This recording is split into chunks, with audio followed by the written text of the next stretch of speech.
Spettatrici e telespettatori di Antenna 3, buona giornata, ben ritrovati con la prima edizione dei nostri telegiornali. Molte le notizie di cronaca delle quali vi renderemo conto nel corso di questa prima edizione dei nostri TG. Parleremo dell'omicidio di Monticello Conte 8 perché questa mattina c'è stato in tribunale a Vicenza l'interrogatorio di garanzia del presunto omicida che si è avvalso della facoltà di non rispondere. Ci collegheremo con Daniele Garbin che si trova sul posto, e poi la cronaca da Treviso con un incendio che è divampato nella notte nella località Borgomestre a ridosso della tangenziale, mettendo in allarme i residenti. E poi ancora le ricerche dell'ottantenne scomparso nel Padovano. Le forze dell'ordine sono ancora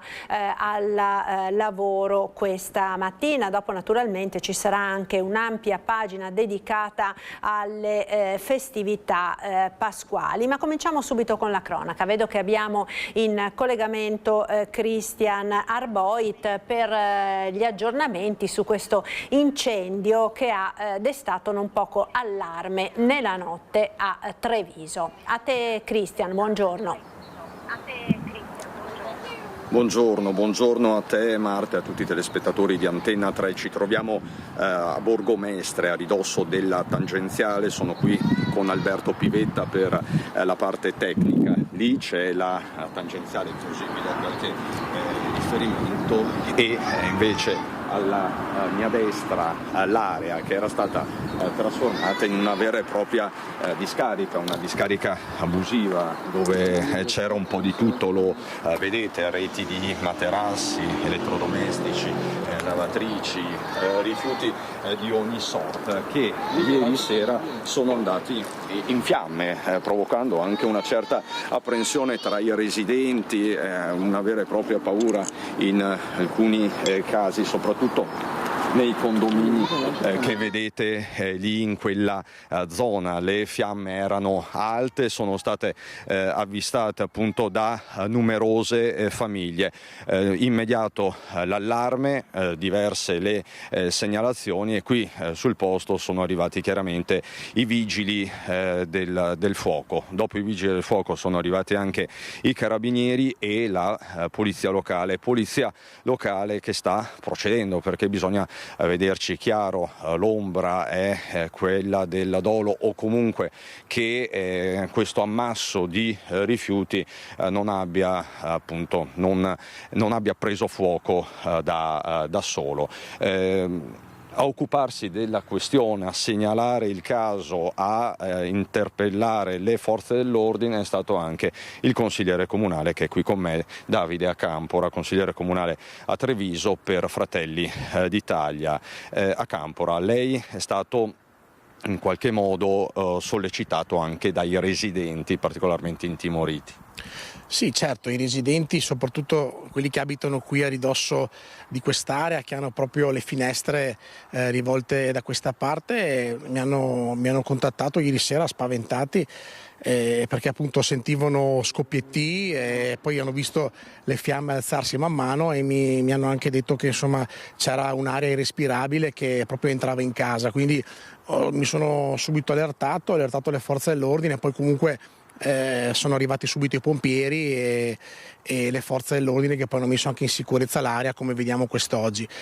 Qui diciamo è una situazione che io avevo già denunciato in passato diverse volte. Questo è un angolo cieco un po', e quindi si appresta anche all'abbandono di rifiuti di questo tipo, ma naturalmente qua ci sono tre tipi di problemi che inevitabilmente sorgono. Il primo è un problema sanitario, perché immaginiamo insomma se qua ci fosse qualche sostanza che poi bruciando possa comunque essere inalata da qualcuno e poi dopo con le conseguenze che ne deriverebbero. È un problema di sicurezza ambientale, perché immaginiamo se ci fosse dell'amianto, dei pneumatici o del percolato che comunque dopo va nel terreno e creerebbe comunque un problema ambientale, poi un problema di sicurezza nel vero senso della parola, cioè se questo incendio venisse appiccato o si propagasse in un agosto caldo e torrido, cioè qua si sta un attimo a far incendiare l'area, arrivare fino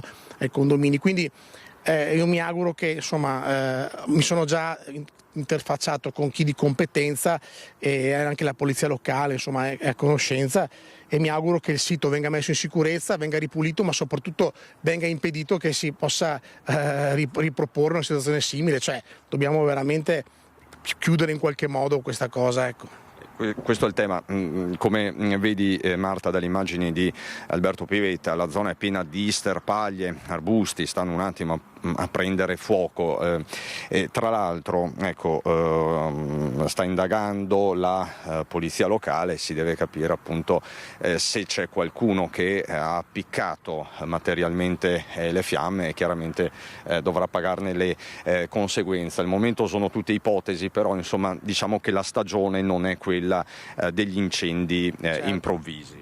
Beh, sicuramente, allora non mi espongo, nel senso che poi lascio alle autorità competenti chiarire le cause di questa cosa, ma a prescindere dalle cause, quello che ho detto appunto poc'anzi è fondamentale, cioè è la sicurezza dei cittadini. Quindi io mi auguro che se si rivelasse doloso paghino, okay, vengano messi anche in condizioni di non farlo più, come è successo anche in passato, insomma, facendo delle indagini, ma soprattutto impedire che si ripeta ancora. Quindi che la zona venga in qualche modo transennata, isolata, e che non che vengano in qualche modo rimosse queste discariche abusive. Sì, ma là si possono anche notare dei cubi di cemento che anni fa, ricordo, erano stati messi proprio per impedire alle automobili di avvicinarsi qui e scaricare magari dal bagagliaio. Adesso questi cubi sono stati spostati e l'accesso è libero. Qua vedo delle macchine parcheggiate, penso che siano dei residenti.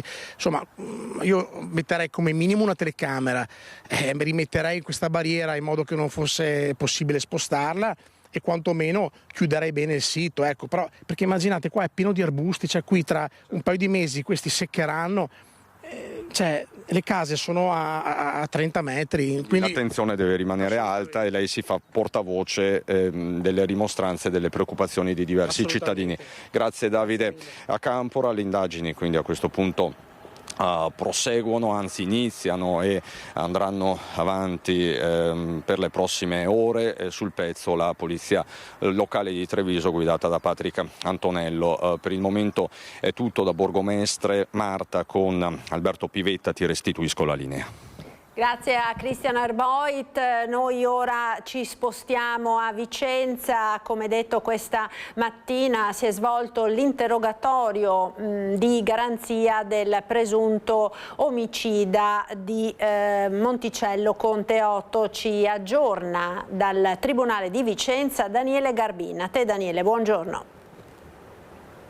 E la voce di ieri della Sì. Marta, buongiorno ai telespettatori. Confermo, siamo proprio davanti al Tribunale di Vicenza, qui proprio come avevi anticipato è prevista questa mattina l'interrogatorio di garanzia di Victor Tămașuc, 27 anni, rumeno, che conviveva con la vittima. Era un rapporto, ricordiamo, Tiziano Segato, 64 anni, di Cavazzale, frazione di Monticello Conte 8. Ecco, i due convivevano, soprattutto ospite era il romeno, e sarebbe stato accusato proprio dell'omicidio a seguito di una lite, insomma finita poi in modo tragico. È stato arrestato ed è in carcere. È prevista questa mattina l'interrogatorio proprio per appurare le cause, soprattutto le dichiarazioni che avrebbe fornito inizialmente al momento dell'arresto, ricordiamo, perché era scappato e poi rintracciato a qualche ora dal ritrovamento del corpo del ex camionista. Ecco. Soprattutto sono, come dicevo, due tesi contrapposte. Noi abbiamo fatto un servizio, proprio li mette in fila, proprio per capire esattamente di cosa si parlerà questa mattina, soprattutto nell'ambito di questo interrogatorio. A voi il servizio intanto. L'omicidio di Tiziano Segato a Monticello Conte 8 vede una ricostruzione con due linee nette e contrapposte. Da una parte l'accusa, dall'altra la versione dell'indagato Victor Tămașuc, romeno di 28 anni, che risponde di omicidio preterintenzionale e che questa mattina viene interrogato. Per il PM Hans Roderick Blattner, che ha chiesto al GIP la convalida del fermo e l'emissione dell'ordinanza cautelare in carcere. Il quadro è grave e delineato. Una lite tra coinquilini degenerata in un pestaggio violento, prolungato, drammatico. La vittima, 64enne, sarebbe stata colpita fino a perdere conoscenza e lasciata a terra in condizioni critiche, senza soccorso. Un'aggressione che si sarebbe consumata nell'appartamento di via Fogazzaro, che presenta elementi di particolare violenza, tale da configurare l'ipotesi dell'omicidio preterintenzionale. A rafforzare questa tesi ci sono le prime risultanze investigative, i rilievi della scientifica, le testimonianze dei vicini che parlano di urla e discussioni frequenti e soprattutto la dinamica compatibile con un'escalation culminata nel pestaggio fatale. Decisiva sarà l'autopsia, che dovrà chiarire con precisione le cause del decesso e la compatibilità delle lesioni con la ricostruzione accusatoria. Diversa però la versione fornita dall'indagato Tamasiuk, assistito dall'avvocato Giuseppe Vigiani. Il giovane sostiene di non aver partecipato all'aggressione, ma di essere intervenuto in una situazione già in atto. Racconta di essersi svegliato e di aver trovato 4 persone mentre picchiavano la vittima. A quel punto, dice, avrebbe cercato di difenderlo, finendo però a sua volta coinvolto nella colluttazione. Una versione che ridimensiona il suo ruolo, ma che non viene creduta dagli investigatori della squadra mobile, perché contrasterebbe con gli elementi raccolti. 2 narrazioni opposte, dunque, per l'accusa un pestaggio diretto e responsabile, per la difesa un intervento in un contesto già delineato. La parola adesso al GIP, che dovrà decidere sulla convalida e la misura cautelare. E a proposito di questo è stata autorizzata, conferito l'incarico dell'autopsia proprio questa mattina per l'esecuzione dell'autopsia, che come abbiamo sentito sarà fondamentale per accertare proprio la causa della morte di Tiziano Segato. Noi abbiamo raggiunto telefonicamente l'avvocato Giuseppe Vigiani proprio al termine dell'interrogatorio e appunto abbiamo cercato di capire un po' l'ipotesi di queste versioni contrapposte, però questa mattina l'imputato è stato l'accusato, meglio, si è riservato la facoltà di non rispondere alle domande, quindi in bocche cucite, così almeno ci conferma il suo avvocato difensore, e quindi al momento non c'è stato più niente da fare. Questa è la versione, e quindi non ci sarebbe l'ammissione di quello che era stato una prima ipotesi, come abbiamo sentito nel servizio, di un'eventuale lite poi finita male con altre persone coinvolte. Ovvio che sarà fondamentale poi capire anche esattamente l'esito dell'autopsia, come abbiamo detto. Resta il fatto che comunque è un evento che ha sconvolto la vita di un paese come Monticello con Teotto, la frazione, che era molto vicina, conosceva la vittima, che è proprio anche descritta come una persona mite e molto anche generosa. Ecco, ricordiamo che il rumeno era ospite a casa sua per dei lavori e in qualche modo era un modo di sostenere anche un momento difficile di questo giovane accusato dell'omicidio.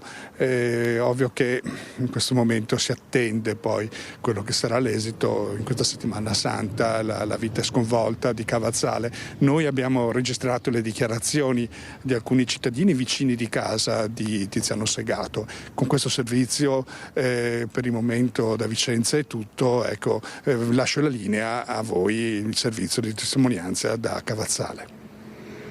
Il paese come sta reagendo a questo trambusto? Come in questi casi, con stupore, anche con amarezza, insomma, siamo nella settimana di Pasqua. Una tragedia che ha scosso un po' il paese. Sì, conoscevamo tutti Tiziano Segato, era il fratello di Tullio Segato, e comunque qua in paese era una persona molto rispettata, comunque offriva sempre ospitalità a persone che comunque ne avevano bisogno, ecco. Oggi vi siete trovati questa notizia, siete tutti un po' sconvolti? Sì, siamo un po' sconvolti, soprattutto perché conosciamo il fratello e essendo comunque amici del fratello è un po' una tragedia anche per noi. Erano non clienti abituali, però venivano qui a bersi una birra la sera dopo il lavoro, sì. Non è che siamo a Roma o Milano, Napoli, che ne so, è un paesello questo qui. questo senso. È una cosa che mi scompensa molto, ma penso scompensi molto tutta la nostra comunità, perché è una cosa che non pensi mai succeda a te, vicino a te. Sì, è molto tranquilla, sì, vabbè, c'è qualche furto, perché comunque sì, ma una cosa così non era mai successa. Stanno succedendo anche un po' intorno a noi altre cose che non erano mai successe, però certo è sconvolgente. Cresce la paura. Diciamo che il problema sicurezza è stato particolarmente attenzionato purtroppo negli ultimi tempi qui a Monticello con Teotto, però episodi criminosi di questo tipo indubbiamente ci hanno sconvolto e non poco. Con la cronaca ci spostiamo ora nel Padovano, sono ancora senza esito le ricerche dell'85enne uscito di casa per raccogliere erbette e scomparso. I vigili del fuoco continuano a cercare lungo l'argine nella zona di Cartura. Ci colleghiamo quindi in diretta con Valentina Visentin che si trova proprio a Cartura. A te Valentina, buongiorno. Sì, buongiorno, infatti vedete alle mie spalle il punto di partenza del centro di ricerche per l'85enne di Albignasego scomparso da giovedì mattina. Qui dal centro di Cartura partono i vari gruppi, ci sono i sommozzatori che stanno continuando a cercare lungo l'argine del canale Vigenzone in località Cagnola, perché vicino alla zona industriale a pochi passi dall'argine è stata ritrovata l'auto del pensionato, accanto un secchiello con le erbette che aveva appena raccolto. In quel punto l'argine è molto ripido e quindi si stanno concentrando in particolare lì, ma senza escludere alcuna parte del territorio delle campagne limitrofe. Ci sono anche squadre a piedi per controllare ogni angolo di questo comune, e anche la squadra SAPR con i droni per cercare appunto di restringere il campo e concentrare le ricerche. L'85enne, dicevamo, è uscito di Albignasego, è uscito di casa giovedì mattina e alla sera, quando i familiari non l'hanno più visto arrivare a casa, hanno dato l'allarme e subito è stato messo in campo il piano della prefettura in caso di persona scomparsa. Continuano le ricerche, al momento appunto senza esito. La speranza insomma che si possa trovare vivo l'anziano e che possa tornare a casa. Se ci sono novità vi faremo sapere. Per il momento la linea può tornare allo studio. Grazie a Valentina Visentin. Noi continuiamo con la cronaca, andiamo a Legnago nel Veronese, dove una 63enne ha preso a martellate la vicina di casa. La vittima è riuscita ad uscire e chiedere aiuto. È stata arrestata dai carabinieri una donna di 63 anni accusata del tentato omicidio della sua vicina di casa. Nell'abitazione è stato trovato il martello con il quale ha colpito la vittima. Un vero e proprio pomeriggio di terrore, quello vissuto in una palazzina di Legnago. Un agguato, quello messo in atto dalla 63enne, che ha atteso la vittima a 58 anni sul pianerottolo di casa. Poi le ha spruzzato dello spray al peperoncino per stordirla ed ha iniziato a colpirla con un martello sulla testa. Piena di sangue, la vittima è riuscita a liberarsi e fuggire in strada per chiedere aiuto. A soccorrerla un automobilista che l'ha accompagnata subito in ospedale. Non contenta, l'autrice del tentato omicidio, in preda alla rabbia, ha pensato bene di recuperare la borsa lasciata a terra dalla malcapitata e a rubarle dal portafoglio 80 euro. Poi con le forbici le ha tagliato tutti i documenti personali. I carabinieri hanno bloccato la 63enne per tentato omicidio. Secondo le prime ricostruzioni degli investigatori, all'origine di questa efferata aggressione vi sarebbero dei dissapori tra le due donne. Alla vittima infatti sarebbe stato addebitato un presunto coinvolgimento nella procedura di sfratto che avrebbe colpito a breve l'autrice del grave episodio di violenza. Ed ora la piaga dei morti sul lavoro. Ieri mattina a Portoviro, nel Rodigino, un operaio di 52 anni di origini moldave, Sergiu Sirbu, residente a Vicenza e dipendente di una ditta in subappalto di Bolzano Vicentino, è precipitato per circa 10 metri durante le operazioni di montaggio di un ponteggio. L'incidente è accaduto nell'ex zuccherificio chiuso da 21 anni. Sul posto il personale parte del suo M118 che non ha potuto far altro che constatare il decesso dell'uomo. Sono intervenuti a Portoviro anche i vigili del fuoco ed il personale dello Spisal, che avrà il compito di ricostruire la dinamica della tragedia. Si tratta ancora una volta di una caduta dall'alto, diventata una delle circostanze che si verificano purtroppo con maggiore frequenza. Nel 2025 gli infortuni mortali in Veneto sono stati 111, quello di Portoviro è il nono dall'inizio del 2026. E poi l'ennesima tragedia si è verificata nel pomeriggio di ieri a Cittadella, dove un 74enne è rimasto schiacciato dal trattore. Si allunga la lista degli infortuni mortali sul lavoro. A perdere la vita Ubaldo Flavio Scapin, 74 anni, operaio in pensione, rimasto schiacciato sotto il trattore mentre stava lavorando nei campi dietro casa. Siamo in via Mottinello, nell'omonima frazione di Cittadella, al confine con Tezza sul Brenta. Forse per un malore o forse per una svista non avrebbe bloccato il mezzo, che si sarebbe mosso travolgendolo senza lasciargli scampo. Sul posto era stato richiesto anche l'intervento dell'elisoccorso, ma quando è arrivato i sanitari non hanno potuto far altro che constatare il decesso di Ubaldo Flavio Scapin. La moglie e la figlia del 74enne, appena appresa la tragica notizia, si sono sentite male e sono state portate in ospedale per le cure. Un gran lavoratore e una brava persona, così lo ricorda un parente. E lavorava sempre la terra qua dietro? Sì, sempre qui, era questa terra. E cosa può essere successo secondo lei? A chi lo sa, cara? Con la macchina, non lo so come l'ha fatto. Io ho visto solo con l'elicottero. La morte di Scapin arriva a pochi giorni dal drammatico decesso sul Monte Grappa di un altro agricoltore, Egidio Bergamo, il 41enne di Romano Dezzelino, che ha perso la vita mentre stava spargendo letame sui campi in Col Campeggia. E con l'infortunio mortale costato la vita a Ubaldo Flavio Scapin, nella sola provincia di Padova salgono a 5 le vittime sul lavoro registrate in poco più di 3 mesi. Anche a Belluno si sono verificati ultimamente diversi infortuni sul lavoro e spesso con cadute dall'alto. La preoccupazione della Fillea CGIL. Sentiamo da Belluno Tiziana Bolognani. Negli ultimi mesi anche la provincia di Belluno ha registrato diversi, svariati incidenti, infortuni sul lavoro. La stragrande maggioranza dei casi riguardano il settore dell'edilizia e soprattutto le cadute dall'alto. L'allarme arriva in queste ore dalla Fillea CGIL di Belluno che è colpita soprattutto dalla ripetizione di questi incidenti, da queste dinamiche che sono troppo frequenti e che addirittura arrivano ad essere drammatiche nei cantieri. Lo sappiamo, l'abbiamo riferito anche nelle scorse settimane di 2 incidenti particolarmente gravi, 2 lavoratori tuttora ricoverati in rianimazione per cadute dall'alto, in particolar modo uno dei 2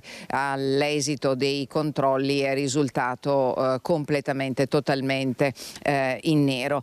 Fillea CGIL dice: non possiamo accettare che nel 2026 si continui a morire o a rimanere gravemente feriti lavorando su un tetto, su un ponteggio o una struttura in costruzione. Non si tratta di fatalità e la richiesta è quella di aumentare la prevenzione all'interno dei cantieri, la prevenzione con la sicurezza, mettendo però in pratica quanto è previsto dalla legge nazionale sulla salute e la sicurezza nei luoghi di lavoro. Spisal la settimana scorsa ha dato i numeri e questi numeri dicono che, contrariamente a quanto avviene nelle altre località del Veneto, la provincia di Belluno è quella che tutto sommato mantiene un trend costante, se non addirittura in calo. Vi facciamo sentire che cosa ci ha detto il dirigente dello Spisal, dell'ULSS numero 1 di Belluno, il dottor Gianfranco Albertin. Nel 2025 abbiamo attenzionato i comparti particolarmente a rischio, che per noi sono sempre un po' gli stessi, che sono rappresentati dall'edilizia e dall'agricoltura, perché sono quelli che danno il maggior numero di infortuni e qualche volta anche infortuni mortali.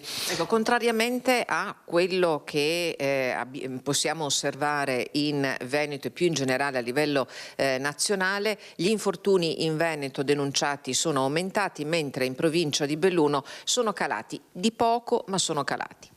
Sì, il dato Veneto dimostra un lieve aumento che si aggira attorno al 2,5%, mentre in provincia di Belluno, assieme alla provincia di Rovigo, gli infortuni denunciati sono diminuiti. In Veneto abbiamo alcune province che portano a un numero maggiore di infortuni e sono rappresentati dalle grosse province, in particolare la provincia di Padova e la provincia di Verona. Ancora cronaca dal padovano, spaccata in un supermercato nel centro di Campo San Piero. 2 minuti appena, tanto è servito ai ladri per arraffare i soldi nelle casse e alcuni prodotti sugli scaffali, poi scappare lasciando il negozio distrutto. Prima infatti 2 malviventi hanno sfondato la vetrina a calci con un piede di porco. La spaccata nel supermercato Despar di via Cordenosa a Campo San Piero è stata ripresa dalle telecamere di videosorveglianza del negozio, che hanno catturato le immagini di 2 ladri incappucciati che fanno irruzione intorno alle 2 di notte tra giovedì e venerdì. L'allarme è scattato, ma i ladri in pochi minuti si sono dileguati, forse aiutati da altri complici che li stavano aspettando con un'auto. Sui social il titolare del Despar di Campo San Piero, Thomas Astone, dopo aver fatto denuncia ai carabinieri, ha mostrato le foto delle vetrate in frantumi e si è sfogato per i danni ingenti subiti dal supermercato. Poi ha ringraziato le forze dell'ordine intervenute. E potrebbe avere le ore contate lo scippatore che ieri all'ora di pranzo nella centralissima via Risorgimento a Treviso ha strappato la borsa ad una 79enne in bicicletta facendola cadere a terra davanti al supermercato Conad. Proprio le telecamere della Market l'hanno ripreso mentre fuggiva verso il Duomo. Caccia allo scippatore che ha aggredito una donna in pieno giorno per derubarla della borsetta. La signora, 79 anni, di Treviso, stava andando a fare la spesa in sella alla sua bicicletta. In piazza Borsa ha notato un giovane di colore che la fissava. Probabilmente stava prendendo di mira la vittima dello scippo. La donna ha proseguito fino a via Risorgimento e si è avvicinata al Conad per fare la spesa. In quel momento il ragazzo, felpa rossa con cappuccio alzato, l'ha raggiunta alle spalle con il monopattino elettrico lanciato a tutta velocità. Ha afferrato la borsetta appoggiata sul cestino, spingendo in avanti l'anziana e facendola cadere rovinosamente sull'asfalto. Poi è scappato verso il Duomo. Ad assistere alla scena una giovane straniera che chiede l'elemosina davanti al supermercato. Signora non lascia, non vai via. Cioè, signora non... così. Signora. Un uomo ha cercato di rincorrere lo scippatore, altri 2 ragazzi hanno soccorso la donna che ha riportato nella caduta alcune escoriazioni. Sull'episodio indaga la polizia, che sta analizzando anche le immagini della videosorveglianza del supermercato. Ieri sera sono passati i vigili a chiedere se avevamo le immagini esterne, se potevano estrapolare le immagini esterne, e noi abbiamo dato autorizzazione a farlo. Stamattina sono arrivati quelli della polizia, la questura, e abbiamo visionato insieme la telecamera che poteva essere utile per le loro indagini, e dobbiamo solo consegnare il filmato alla polizia. Una zona centralissima a 2 passi dal Duomo, più volte al centro di episodi di violenza. A neanche 100 metri da qui, in via Castelmenardo, venne ucciso dal branco Francesco Favaretto. Spesso in zona si aggirano balordi, tanto che lo scorso dicembre il titolare del supermercato decise di dare a tutte le collaboratrici lo spray al peperoncino. Non siamo sicuri la sera, perché la sera non c'è una luce, l'illuminazione sulla strada. Le ragazze hanno paura di uscire perché non devono andare anche a prendere la macchina al di fuori di quel che è il centro delle mura, perciò hanno un po' di timore. Però diciamo che ci sono giornate buone e giornate meno buone, ecco. Eppure ieri è successo a mezzogiorno e mezzo. Eppure ieri è successo a mezzogiorno e mezzo, in pieno giorno. E c'è sconcerto tra i trevigiani dopo questo episodio, cresce la percezione di insicurezza. È un po' tutto Treviso che è un'emergenza, perché qui scompaiono tutti i negozi, quindi c'è sempre meno traffico, meno gente e chiaramente Treviso si svuota, ma tutti gli altri che restano qua subiscono questo attacco, perché c'è dappertutto, nelle case, la gente che viene scippata. Il giorno dopo il violento scippo in via Risorgimento c'è sconcerto tra i trevigiani che frequentano quest'area della città in pieno centro, ma fuori dalla zona rossa nonostante i diversi episodi di violenza, ma è un po' tutta la città ad essere considerata meno sicura di un tempo. Fortunatamente l'anziana scippata non ha riportato gravi conseguenze in seguito alla caduta in un colpo che ha modalità molto simili a quello verificatosi in pescheria a fine gennaio, quando un 89enne venne buttata a terra da un giovane che le scippò la borsetta. L'autore venne identificato dalla polizia, era un ragazzino di appena 14 anni. Ora si cerca chi ha colpito in via Risorgimento. Dobbiamo essere tanto attenti perché purtroppo c'è sempre il malintenzionato che ci ferma e la vita è così, è il momento, bisogna proprio aver 1000 occhi. Mi dispiace per quella signora. Ma lei come si sente in città, sicura? Le dirò che giro sempre in centro e con la bicicletta, perciò non tanto sicura come una volta, perché gli anni miei sono tanti, perciò una volta si andava a passeggio tranquillamente anche il sabato in centro, adesso mi sento un po' meno sicura. Sicuramente a Treviso c'è un po' più malavita, un po' più di paura. Io non ho paura, devo dire la verità, mi sento abbastanza tranquilla ancora, forse ho più paura per mio figlio quando gira il sabato, la sera, che ha 19 anni, ecco. E non disdegnano di agire in pieno giorno anche i ladri. È accaduto a Mogliano, dove i malviventi hanno tentato di entrare in un'abitazione alle 9:30 del mattino. Un proprietario ha sentito dei rumori ed è riuscito a metterli in fuga. Uscendo mi sono trovato 4-5 persone in passamontagna che stavano cercando di rubare, insomma, da 5 secondi, 5 minuti massimo, perché me ne sono accorto e gli sono andato addosso, gli ho urlato ladri, ladri, ladri, molto forte, e niente, sono scappati subito, durato tutto 3 secondi, 30 secondi il tutto, e sono uscito di corsa, gli ho preso la targa e ho chiamato subito i carabinieri, ma ad oggi niente insomma. Ancora ladri, ancora di prima mattina a Mogliano, in via Ragazzi del 99. Davide Gaiba si era appena alzato ed era da solo in casa e se li è trovati davanti, appena aperta la porta della camera. Erano 4, piuttosto alti e grossi, che Davide è riuscito a mettere comunque in fuga dopo aver gridato loro le parole ladri, ladri.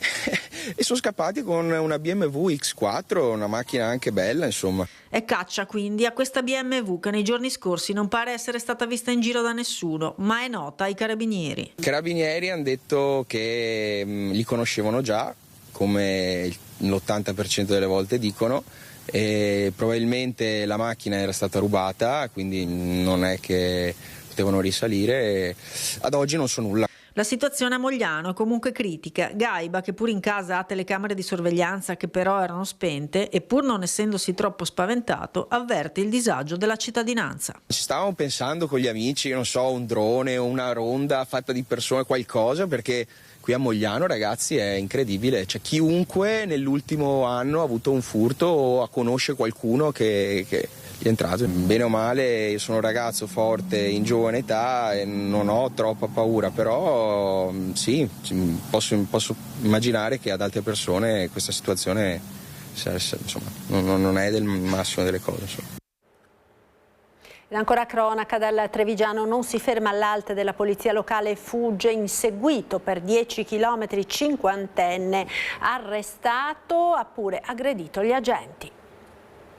Una folle corsa da Treviso fino a Spresiano, saltando incroci, passando con semafori rossi, percorrendo contromano alcuni tratti. Un motociclista di 50 anni in viale Fellis non si è fermato all'alte della polizia locale, anzi ha accelerato rischiando di investire gli agenti e immettendosi nel traffico a velocità elevata. Ne è scaturito un inseguimento, i nostri operatori fortunatamente non l'hanno mai perso di vista.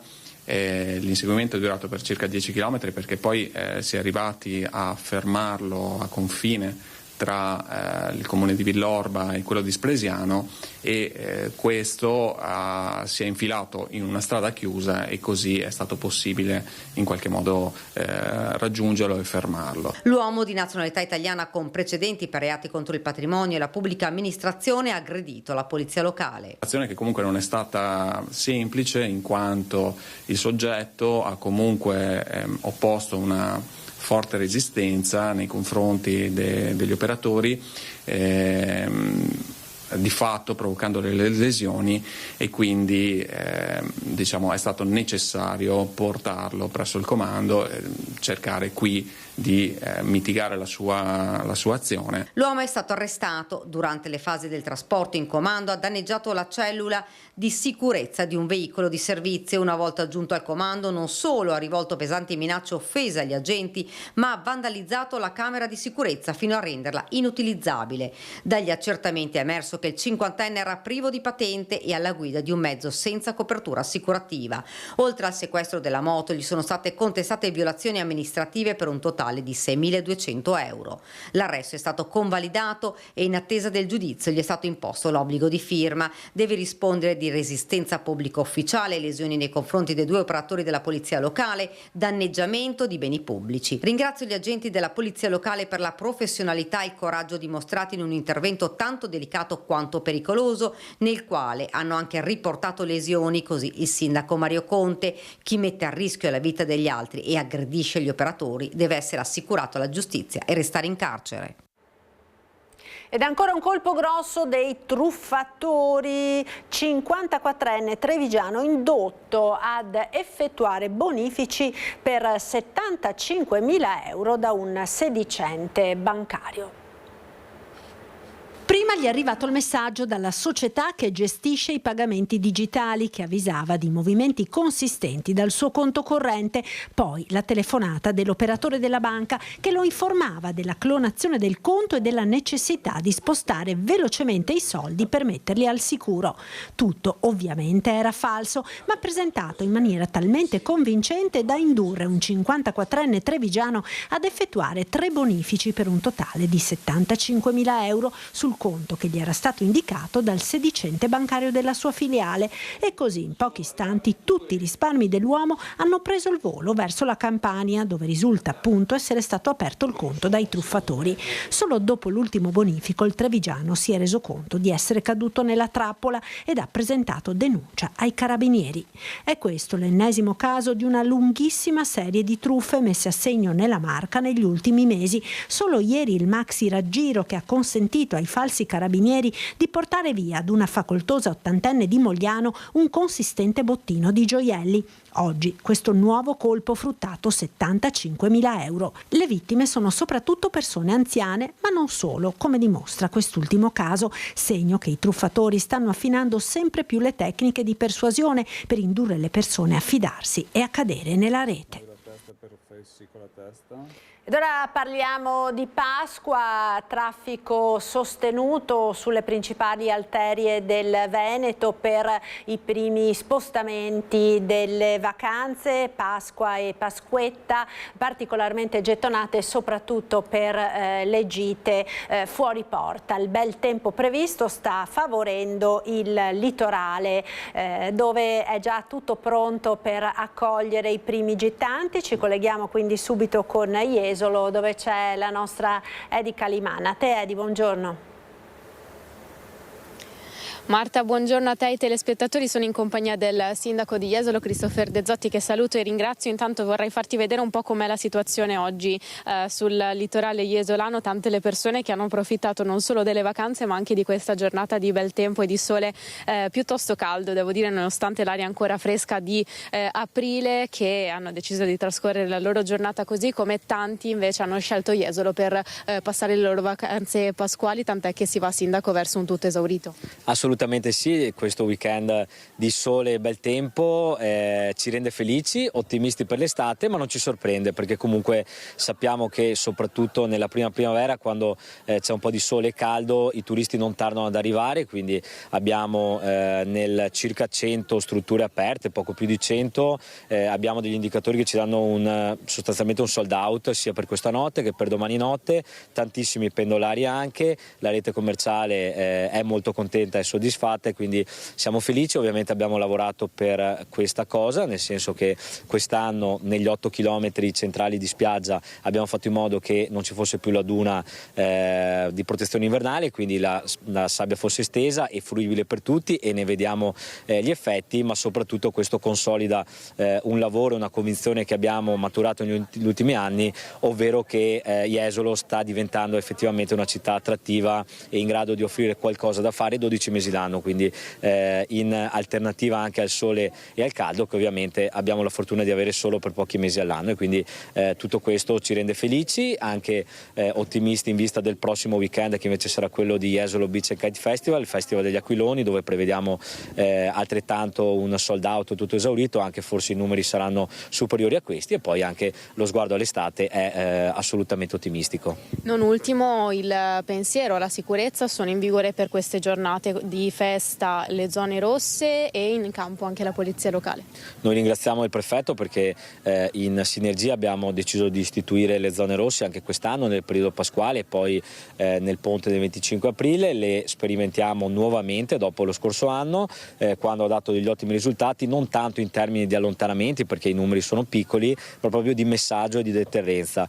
Quello che vorremmo far capire, è un lavoro che stiamo facendo da tanti anni, è che Jesolo è accogliente, è un luogo che vuole ospitare le persone che vogliono divertirsi, trascorrere del buon tempo in libertà, ma il divertimento ha comunque delle regole, dei limiti e bisogna rispettare se stessi e gli altri, quindi quelle persone che vogliono venire qua per eccedere o per disturbare gli altri non sono benvenuti. Questo è un messaggio molto chiaro che vogliamo dare, le zone rosse ci aiutano a farlo, dopo ovviamente a questo si affianca anche il lavoro della polizia locale, anche in questo momento abbiamo varie pattuglie in giro per il territorio, il lavoro enorme delle forze dell'ordine dello Stato, e quindi tutto questo garantisce un messaggio ma anche una sicurezza sostanziale che è efficace e che è molto migliorata negli ultimi anni.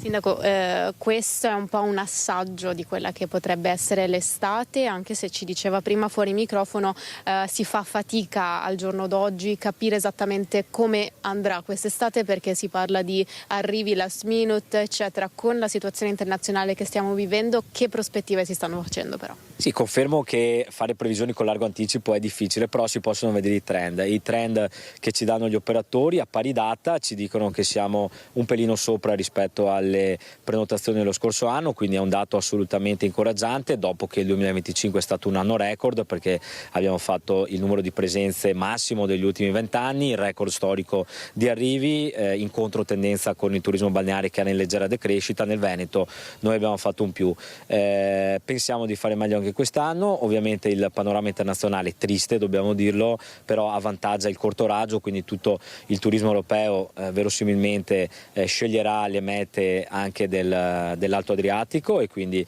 pensiamo che questo ci porterà a grandi arrivi soprattutto dal turismo internazionale. E poi su questo ovviamente c'è l'incognita del caro carburanti, però riteniamo che sarà meno influente rispetto appunto al tema del disordine internazionale, quindi ci aspettiamo un'ottima estate. Ovviamente poi il tempo deve fare la sua parte, però partiamo molto ottimisti. Sindaco, ringraziandola e salutandola, Marta, vorrei lasciarti con le immagini di Simone Merlo del litorale e far godere anche a chi ci vede da casa insomma di questo sole, questo bel tempo. Sindaco, grazie mille. Grazie a voi.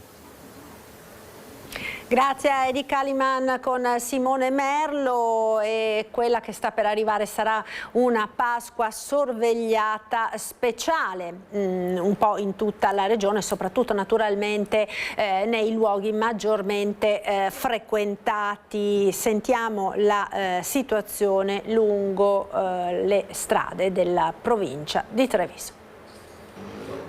Controlli straordinari del territorio che scatteranno per garantire maggiore sicurezza in questi giorni di festività pasquali. Sono giorni particolari, sono giorni che vanno visti con un po' di attenzione, soprattutto anche in relazione al contesto internazionale, che in questo momento insomma è un po' complicato, per cui abbiamo intensificato insieme alle altre forze di polizia, sotto il coordinamento della prefettura, tutta una serie di servizi di controllo del territorio che vanno sia dalle aree di maggiore aggregazione delle persone, quindi soprattutto in questo momento dove chiaramente i turisti affluiscono nelle zone cittadine, nelle zone turistiche c'è un maggiore concentramento, quindi dove ci sono più persone c'è un maggiore pericolo e quindi una maggiore attenzione, e soprattutto sulle principali assi viari. Saranno monitorati in particolar modo le principali strade a maggior scorrimento, tra cui la Treviso Mare, che complice bel tempo sarà presa d'assalto dagli automobilisti, soprattutto il lunedì, quando in molti sceglieranno la gita sul litorale.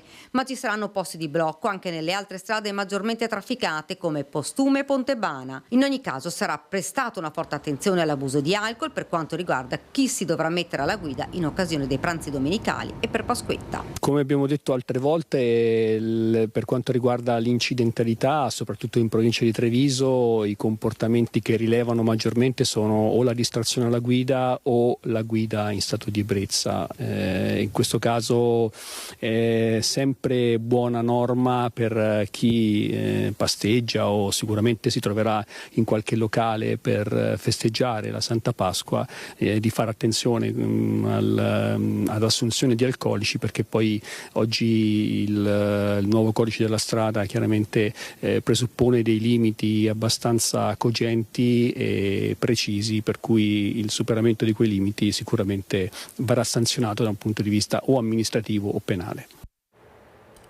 Ci fermiamo ora per qualche istante di pubblicità, linea alla regia. A tra poco.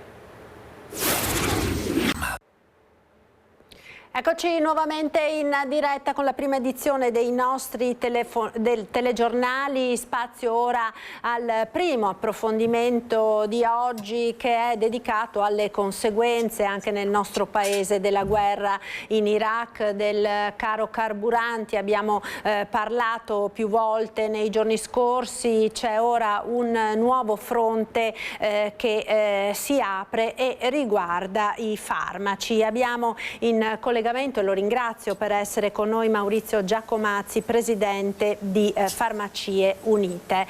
Grazie, buona giornata per essere con noi, e grazie per essere con noi, dottor Giacomazzi. Buongiorno a voi e grazie per l'invito. Ecco, allora, la guerra in Iran sta avendo tutta una serie di conseguenze a cascata anche nel nostro territorio, e è di questi ultimi giorni un alert, diciamo, che è stato lanciato a livello nazionale sulle conseguenze che ci potrebbero essere anche sui medicinali, sia a livello di prezzo sia a livello di scorte, diciamo, che se il conflitto dovesse durare a lungo potrebbero esaurirsi. Com'è la situazione? Quali sono le vostre preoccupazioni? Ma le devo dire che in questo momento c'è, diciamo, un attimo di preoccupazione, però è una preoccupazione che non vedo proprio dall'allarmismo. Sappiamo molto bene che i magazzini in questo momento non sono vuoti. Il margine di sicurezza tipico dell'industria è di 2 o 3 mesi di scorte. Questo, diciamo, è il tempo che speriamo, è il tempo che può finire questa guerra.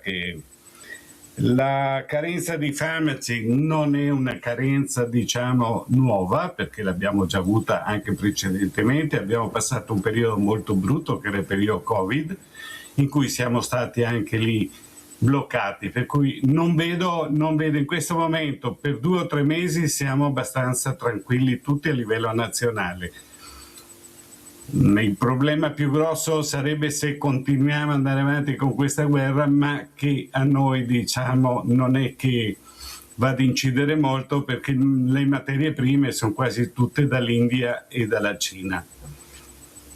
Ecco, quindi diciamo il problema principale è proprio quello dei farmaci che arrivano dall'estremo oriente e che con la chiusura dello stretto di Hormuz chiaramente, come per tutte le altre, sta succedendo per tutte le altre merci, devono fare un tragitto molto più lungo per arrivare nel nostro territorio, quindi con dei costi anche decisamente superiori. Quello dell'aumento dei costi, quello dei rincari è un problema quindi che interessa anche i farmaci, potrà interessare i farmaci?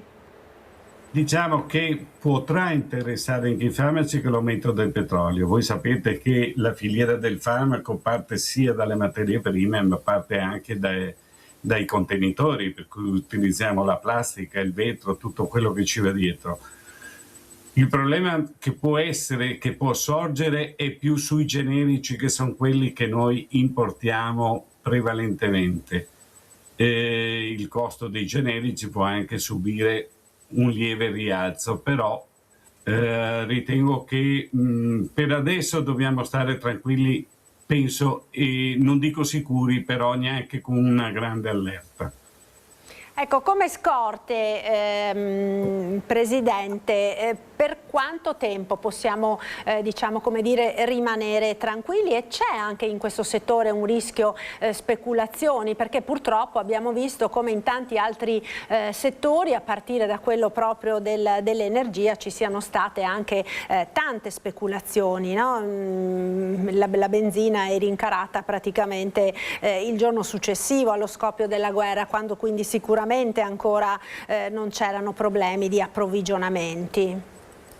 Ecco, le posso dire una cosa, mi auguro che questo non venga, diciamo, non succeda, visto che stiamo parlando di farmaci, stiamo parlando di salute e stiamo parlando di controlli dall'AIFA e dal Ministero della Salute. Per cui da lì queste speculazioni penso che siano molto difficili che avvengano. Per cui torno a dire, non mi allarmerei più di tanto, e neanche la cittadinanza, perché le coperture per 2 o 3 mesi siamo tranquilli, ma se dopo va scemando in pochissimo, insomma, va a mancare poco. Ecco, ci sono dei medicinali che potrebbero essere più a rischio rispetto ad altri? Possiamo avere come medicinali, potremmo dire, del paracetamolo, che potremmo anche avere un momento di defiance, qualche antitumorale, però come mancano quelli dipende dall'importazione, dipende dalle materie prime, da dove arrivano e da dove arrivano i farmaci, perché noi abbiamo anche farmaci che arrivano da Israele, per cui abbiamo il problema, il conflitto anche lì, per cui ossia, in questo momento è un po' difficile. Se avessimo la produzione tutta in Italia o in Europa saremmo molto più tranquilli. Grazie, la ringrazio per essere stato con noi, dottor Giacomazzi, presidente di Farmacie Unite del Veneto. Buona giornata e buon lavoro, e quello che naturalmente tutti ci auguriamo è che finisca quanto prima questo conflitto, in maniera tale da evitare tutte le conseguenze non solo nel settore farmaceutico. Grazie ancora, buona giornata. Grazie a voi e grazie dell'invito. Ecco, noi ora continuiamo con la cronaca giudiziaria, perché è definitiva la condanna per la tragedia della Solfatara di Pozzuoli. Ricorderete tutto quanto accadde ad una famiglia di Meolo che si trovava appunto in gita nel sito campano. Persero la vita mamma, papà e figlio undicenne. Bene, la Cassazione ha stabilito per il gestore della Solfatara 5 anni di reclusione. È definitiva la condanna a 5 anni di carcere per Giorgio Angarano, legale rappresentante della società che gestiva l'area della Solfatara di Pozzuoli, teatro della tragedia del 12 settembre 2017 in cui persero la vita 3 persone. La decisione è arrivata dalla Corte di Cassazione che ha respinto il ricorso della difesa rendendo così irrevocabile la pena già stabilita nei precedenti gradi di giudizio.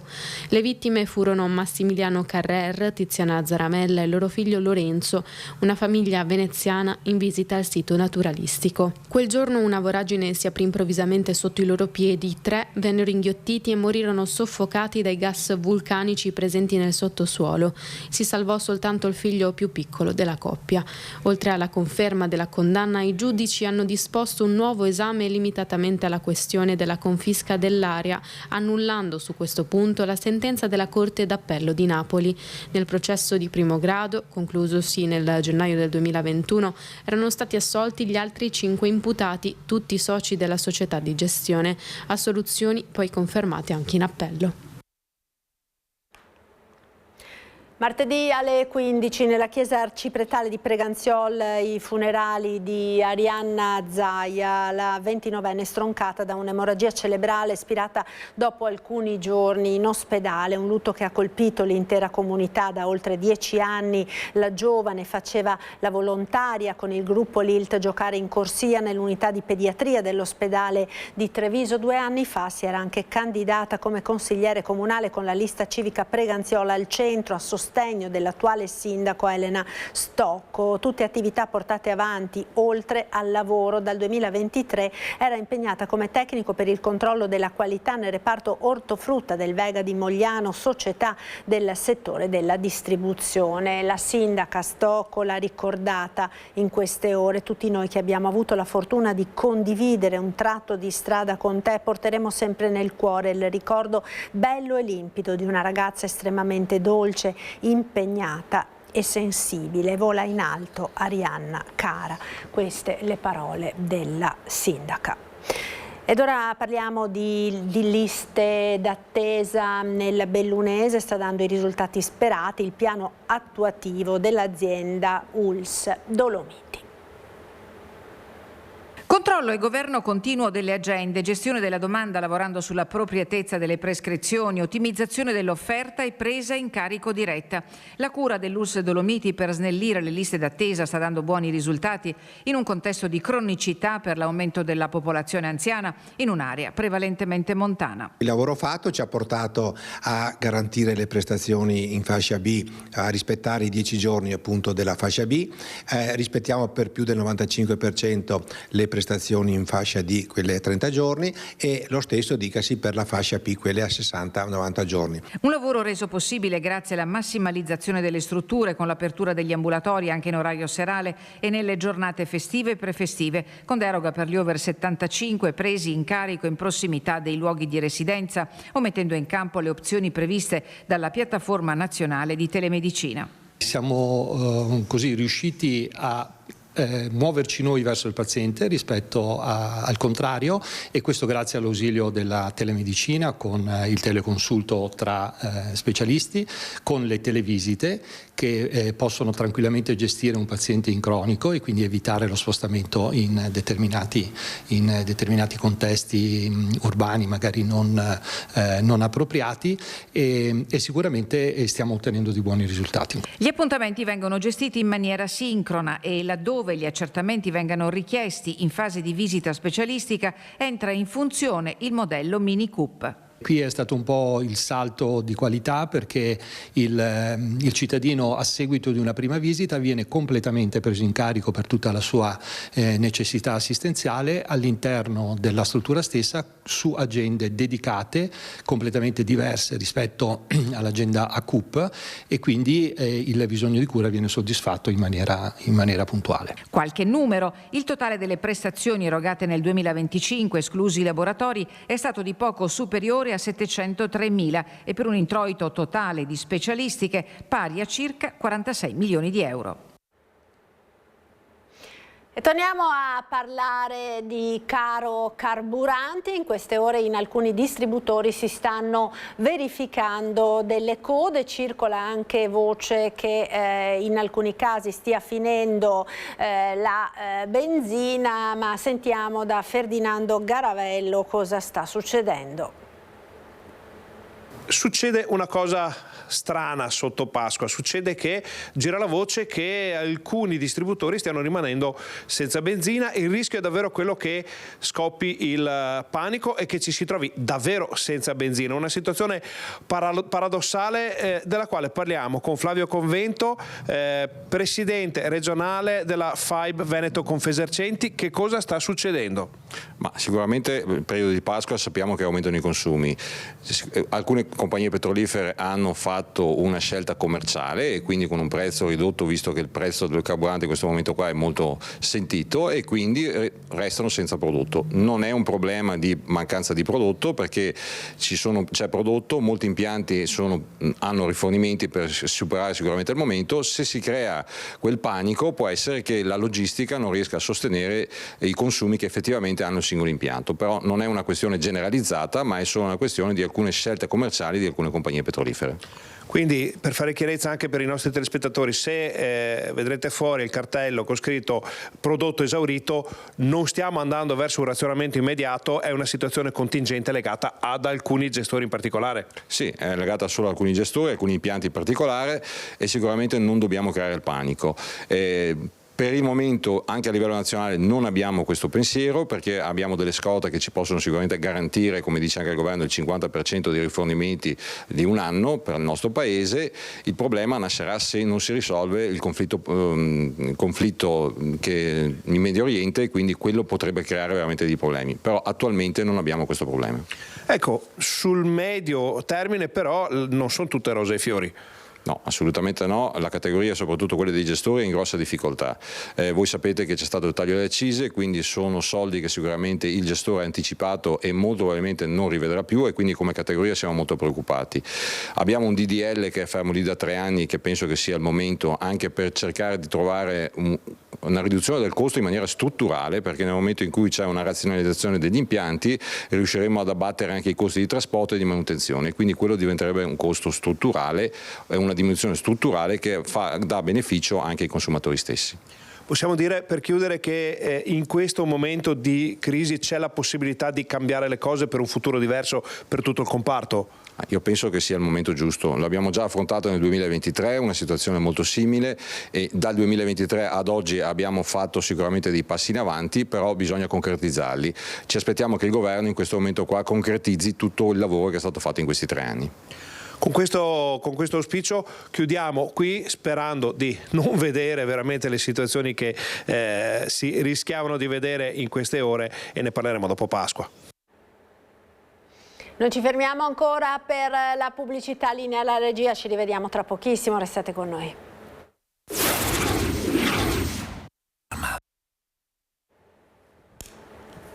Eccoci nuovamente in diretta con la prima edizione dei nostri telegiornali, ancora cronaca con la linea dura dei carabinieri contro le irregolarità sui luoghi di lavoro, interventi in tutta la provincia di Padova.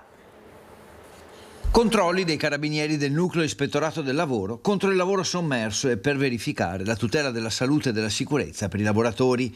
10 le persone denunciate, 6 le attività sospese. Controlli che si sono sviluppati in città e in tutta la provincia di Padova in vari settori produttivi, dalla ristorazione ai saloni di bellezza ai parrucchieri. Dagli accertamenti sono emerse numerose irregolarità. Ad esempio la mancata formazione e addestramento dei lavoratori, la mancata visita medica e formazione dei lavoratori, gravi violazioni in materia di sicurezza, la mancanza del corso di primo soccorso e antincendio, la mancata formazione dei lavoratori, oltre all'assenza delle misure necessarie per la gestione delle emergenze. L'operazione ha portato alla denuncia a piede libero di 10 persone e all'adozione di provvedimenti di sospensione dell'attività imprenditoriale per le aziende che hanno presentato le criticità più gravi. A Montagnana è stata sospesa l'attività a un salone di parrucchiera, a Vigo d'Arzere sanzionato un altro salone, sospese poi l'attività di 2 bar a Padova e 1 a Agna e di una pizzeria a Vo che aveva 5 lavoratori su 7 irregolari, sanzionati o sospesi bar anche a Santa Giustina in Colle, Piazzola sul Brenta, Piombino Dese e Albignasego. In totale l'operazione dei carabinieri ha portato multe per 212.500 euro e sanzioni amministrative per quasi 50.000 euro. E con il prossimo servizio torniamo in provincia di Treviso per parlare dell'emergenza casa con gli ultimi dati dell'indagine dello SPCGL. Dei 5.295 alloggi di proprietà o gestiti dall'Ater di Treviso, ben 1.417 non sono utilizzati, ovvero più di un appartamento su 4 di patrimonio totale. È solo uno dei dati elaborati e presentati dal centro studi dello SPCGL trevigiano con l'intento di fare un quadro complessivo della residenzialità nella Marca, che conta, stando ai dati del 2024, gli ultimi recuperabili, 431.227 abitazioni di proprietà privata in tutto il territorio provinciale, di cui solo il 16% non occupato. Già da questa comparazione si comprende come il tema casa popolare sia da studiare per dare risposte a richieste in costante crescita. C'è un bisogno di abitazioni che, se adesso sono state assegnate 303, devono ancora esserne assegnate, quindi sono in attesa di poter ricevere l'abitazione 690 persone, quasi 700. Un tema che pare però non interessi molto le amministrazioni comunali trevigiane, stando a quanto investono in interventi per il diritto alla casa. I comuni di tutta la provincia di Treviso in media investono solo lo 0,63%. 56 comuni su 94 non investono per questa missione alcun euro. Altro dato che fa pensare riguarda proprio l'edificazione di nuovi alloggi popolari. Siamo andati a studiarci un'altra parte dei bilanci dei comuni, dove vediamo che i comuni che non investono nell'edilizia residenziale pubblica sono 60 su 94. Da qui l'appello del sindacato degli inquilini direttamente ai sindaci. Da dove ripartire? Secondo me assolutamente da dialogo comune per comune. Noi di sicuro possiamo verificare quali sono le disponibilità del comune e suggerire delle modalità per poter risolvere i vari problemi. Molto spesso capita che i comuni non sappiano davvero le possibilità a cui loro possono accedere. Abbiamo un aggiornamento di cronaca, c'è stato un incidente a Preganziol, ci chiede la linea il collega Cristian Arboita. A te Cristian, buongiorno, cosa è successo? Buongiorno Marta, un rapido aggiornamento di cronaca. Ci troviamo lungo la strada del Terraglio tra Preganziol e Mogliano. Alberto Pivetta ti mostra la carambola di quest'auto che è finita nel fossato capovolta. L'automobilista è stato soccorso dal personale del SUEM 118, pare sia cosciente. Come vedi nel fossato c'è anche dell'acqua, l'uscita di quest'auto sarebbe stata autonoma. Chiaramente stiamo assistendo anche noi a queste delicatissime operazioni di soccorso che poi saranno appunto anche di recupero del mezzo. Sul posto lo vedi, oltre agli operatori del SUEM 118 anche i vigili del fuoco, gli agenti della polizia locale che in questo momento stanno regolando anche il traffico.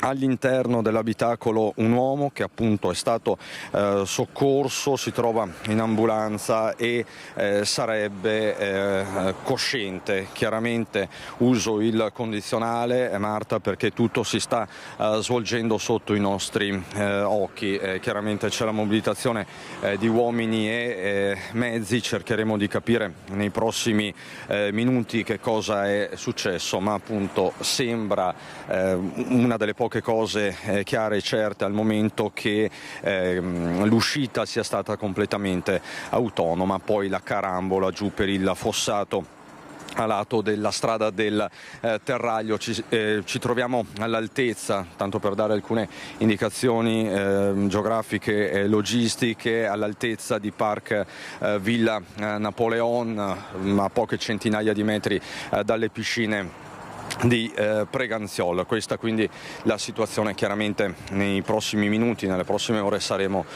più precisi e dettagliati. È chiaro che sono ore, sono giornate comunque da bollino rosso sulle strade del Veneto e della Marca trevigiana. Come vi abbiamo raccontato anche nei nostri telegiornali, sono stati rafforzati i dispositivi di sicurezza sia da parte dei carabinieri che della Polizia di Stato, e poi sul territorio ci sono anche le polizie locali. In questo caso a coordinare appunto le operazioni ci sono gli agenti della polizia locale del Terraglio, Mogliano, Preganziol, Casier. Con le immagini di Alberto Pivetta, Marta, ti restituisco la linea. Grazie a Christian Arboit. Noi ora cambiamo argomento, torniamo a parlare di festività pasquali che hanno fatto scattare il primo periodo di contributo d'accesso a Venezia, in una città presa d'assalto dai turisti, e l'introduzione del provvedimento ha anche quest'anno alimentato dibattito e polemiche.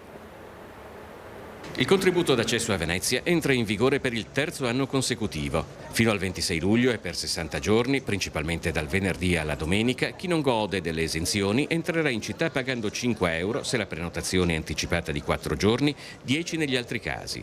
L'anno scorso il contributo d'accesso a Venezia ha generato quasi 5 milioni e mezzo di incassi attraverso 720.000 turisti paganti. Le giornate erano state 54, 6 in meno di quest'anno. Paying a ticket to visit cultural places must be prohibited. Pagare un biglietto per entrare in una città dovrebbe essere proibito, dice la ragazza. Queste 8 studentesse spagnole in Erasmus a Modena hanno appena speso complessivamente 80 euro solo per aver messo piede in città. So expensive. Too expensive? Yes, maybe. 10 euros. Almeno finora un biglietto d'ingresso ad un'intera città esiste solo a Venezia, ma nonostante il clamore mediatico internazionale degli anni scorsi, molti ne scoprono l'esistenza solo arrivando qui. Piazzale Roma e la stazione Santa Lucia sono i 2 centri d'ingresso principali, quelli in cui ai varchi di controllo c'è più affollamento. Io non penso che sia una cosa corretta, perché o lo fa tutto il mondo o non lo fa nessuno. In Amsterdam, per esempio, anche hanno i canali e non fanno questa. Il provvedimento continua a far discutere e a generare domande. Serve davvero a governare i flussi turistici? Il prezzo dovrebbe essere più alto? Dovrebbe includere servizi aggiuntivi?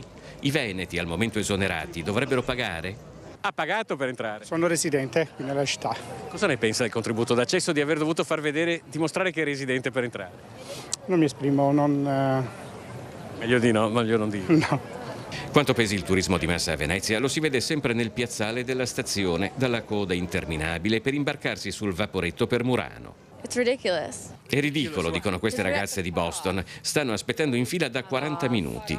Poco distante dei residenti manifestano contro il contributo d'accesso. Noi non vogliamo vivere in un parco a tema e non è possibile dover pagare per entrare in una città. Se uno deve venire a un funerale a Venezia deve pagare. Se uno deve venire a un... Non c'è l'esenzione per il funerale? Assolutamente no. Se non sei parente del defunto non c'è esenzione. Il gruppo distribuisce gratuitamente contributi d'accesso. Io come residente veneziano posso produrre infiniti QR code. Ognuno di questi QR code vale per 4 giorni, in questo caso 3, 4, 5, 6 aprile, e è valido per 10 persone. Quindi ciascuno di questi QR code sostanzialmente varrebbe fino a 400 euro ciascuno. E si può fare, il comune non le dice niente?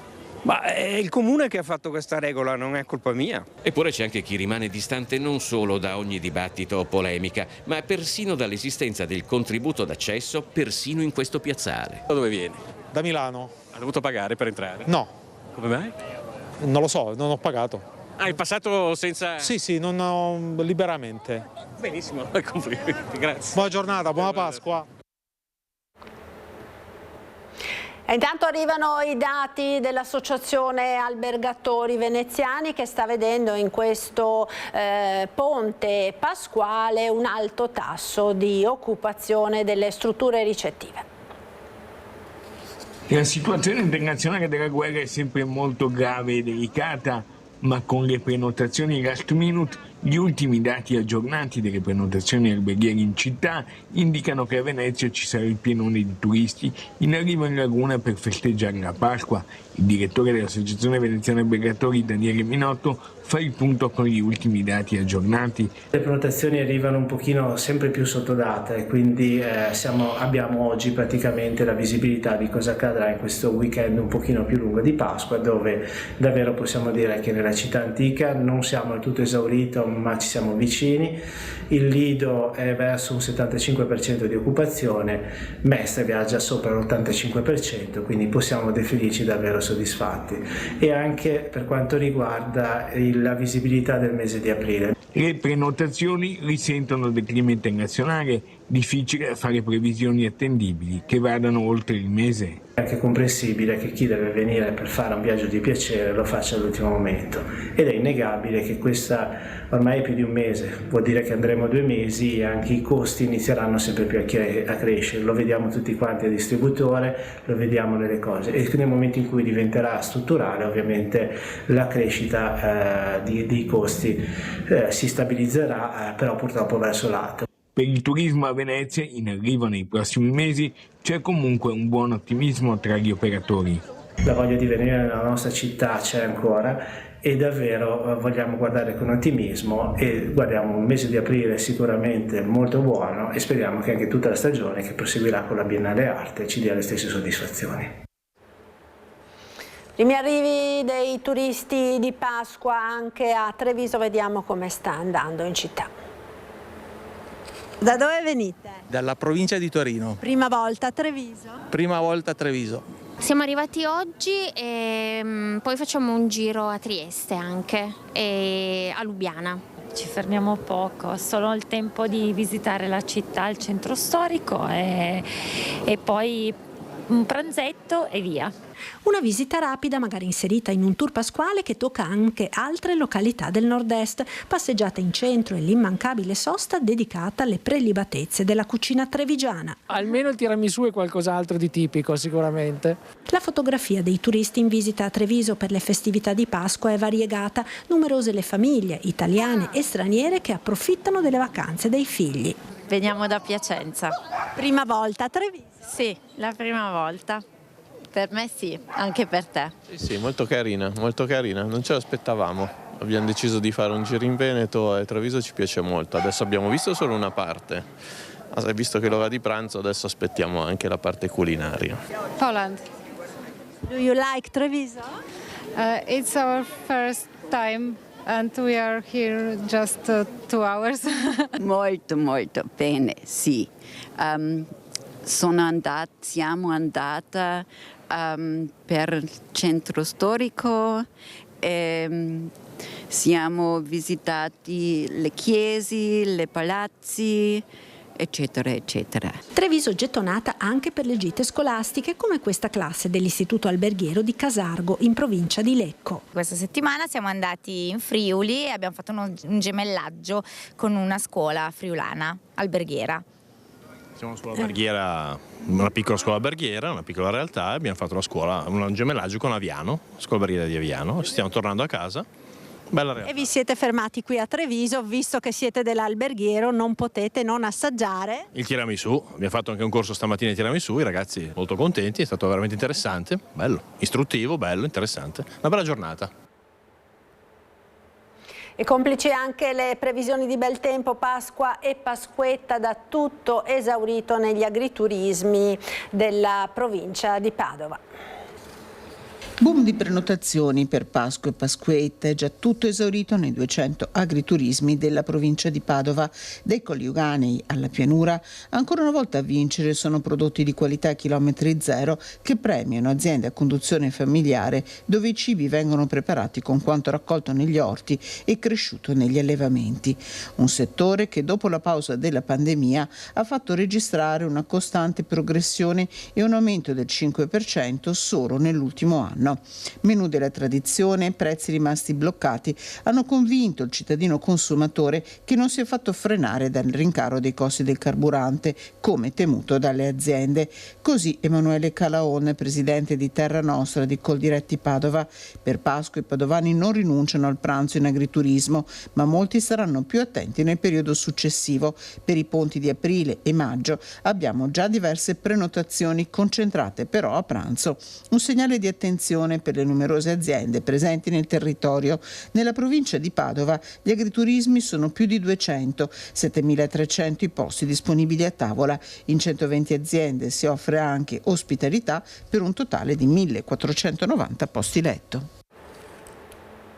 Ma in tanti pranzeranno a casa, complici anche gli aumenti. Sono in corso gli ultimi acquisti per il tradizionale pranzo di Pasqua ed il picnic di Pasquetta. Sentiamo cosa stanno acquistando i bassanesi, le voci dei cittadini raccolte al mercato cittadino. Pasqua alle porte, per le famiglie bassanesi è tempo di preparativi per il tradizionale pranzo. Ma come la festeggeranno e cosa porteranno in tavola? Pasticcio e si farà un rotolo, penso, non so. Io e mio figlio solo, che siamo in due, non è che siamo in tanti. Carciofi, tutte cose più vegetariane che altro, insomma. Non è carnivora come casa mia. No, magari anche al tacchino, anche se non è Natale. Basta mangiare bene. Sì, infatti. Spero che mia figlia porti l'uovo di cioccolato, speriamo. Elisa, portami l'uovo. Risotto con sparagi, poi capita. sì, dopo quello che ne ho, perché siamo invitati dal nostro figlio. Tacchino, oppure anche a cuniccio in umido, e dopo con dei contorni e dopo il frutto, il caffè. Facevo festa così insieme. Asparagi bianchi di Bassano? Certo, vero sì. Io sono ospite ma cucino anch'io perché io faccio la pasta in casa, mi faccio un bel pasticcio di radicchio quest'anno, poi si cucina l'agnello al forno, contorni vari e dopo si festeggia naturalmente con la focaccia o la colomba, insomma, ecco, in famiglia. Uova di Pasqua? No, c'è un po' di austerity, dobbiamo restringere tutto qua. Non so proprio, aspetto un invito dei figli. Noi siamo in tanti, ma si mangia bene in compagnia. Qual è il menù? Il menù dobbiamo decidere perché siamo in tanti e qualcuno fa il primo, qualcuno fa il secondo, pur di stare insieme. Se vai fuori a mangiare al ristorante, questo sì, perché avevamo anche tentato, a parte il fatto che non si trova posto, però è abbastanza costoso mangiare fuori. Per solito si fa il capretto o roba così, con carciofi, oppure si fa coi piselli, insomma. Grigliata, carne a manetta, sia a Pasqua che a Pasquetta. E sarà un ponte pasquale segnato dal bel tempo con temperature in rialzo, quindi sicuramente una buona notizia per tutti coloro che stanno programmando una vacanza o una semplice gita fuori porta. Sentiamo le previsioni del generale Giancarlo Iannicelli. Decisamente su di noi la pressione è in aumento, l'anticiclone si espande su di noi, evidente dalla carta del tempo ed è evidente anche come la depressione che ha portato così brutto tempo al centro e a sud Italia si sia spostata ulteriormente verso il Mediterraneo e quindi anche lì c'è un miglioramento importante. Quindi prevediamo un periodo di tempo stabile, molto stabile, quindi tranquillità, almeno questo in meteorologia, cielo in prevalenza sereno per sabato, per Pasqua e per Pasquetta. Naturalmente nelle prime ore potremo avere una velatura, qualcosa passa sulle Alpi, ma senza nessun effetto, nessun significato. La settimana proseguirà così, ecco, forse un peggioramento, l'avremo un momento di tempo perturbato, ecco, intorno a venerdì. I venti saranno finalmente deboli di direzione variabile, le temperature, soprattutto le massime, subiscono un forte aumento, con il sole, con il cielo sereno, quindi le minime intorno a 7-8 gradi, le massime 22, 21, 22, 23 gradi. Al sole naturalmente sono 3, 4, 5 gradi in più, almeno, ripeto. La prossima settimana le massime tenderanno a calare di nuovo, a portarsi sotto i 20 gradi. L'Alto Adriatico è previsto da poco mosso a localmente mosso. È tutto. Buona Pasqua. E con la pagina della cultura andiamo a Belluno, dove si amplia l'offerta culturale della Biblioteca Civica di Palazzo Crepadona, nuovi orari più estesi e anche una piccola ludoteca tra le novità che sono state presentate dall'amministrazione comunale. Più tempo per studiare, leggere e vivere gli spazi della Crepadona. A Belluno la Biblioteca Civica amplia i suoi orari di apertura e punta a diventare sempre più un punto di riferimento per la comunità.